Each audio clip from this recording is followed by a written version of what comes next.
lone surviving eyewitness to the tragic death on I-75 last week is speaking out for the first time. Thanks for being with us for the news at 6. Steve Amthor of Flint was behind the wheel of the van when a rock slammed through his windshield. And it killed his best friend and co-worker Kenneth White as the two were returning from a job up north. Rod Maloney live tonight with his story. Rod?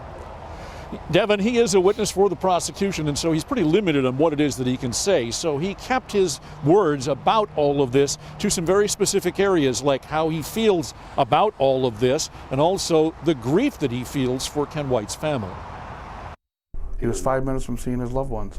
Steve Amthor is deeply troubled after watching his friend die in the passenger seat of his truck. He regularly flashes back now to those panicked minutes just a few miles from home. I think, what could I have done different that night? I mean, could I have maybe, moved faster? I don't know, maybe first aid or something. I mean, I did everything I could and what I thought to try and save him bleeding out. There wasn't much he could do. The autopsy showed 32-year-old Kenneth White died of blunt force trauma after a 6-pound rock slammed into his chest and face. Perhaps more troubling than watching his friend die is considering the damage done to White's family. And that's all he talked about. He had a love for his fiancée, and he had a love for his son and his dad and his family. Amthor found some comfort in police making quick arrests. He attended the arraignment this week. The lack of emotion on the faces of the young men now facing the possibility of life in prison surprised him.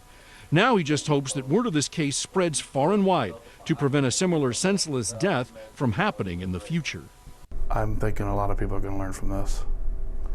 There's going to be, there's been a lot of tragedy, a lot of people have been affected by this.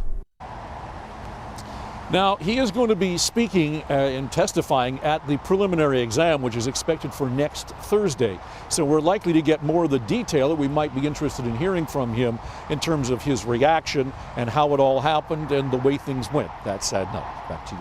What does Amthor have to say about who he believes is actually responsible for the death here, Rod? Interesting question, Devin. He says that if in fact these are the boys that dropped the rocks, he says yes, they're responsible if in fact they are. Yeah. But he said more than that. He believes it's a parental discipline issue. And he feels that whomever did this, their parents didn't do a very good job of raising them with the idea that doing something like this is just a bad idea. Interesting. All right, Rod.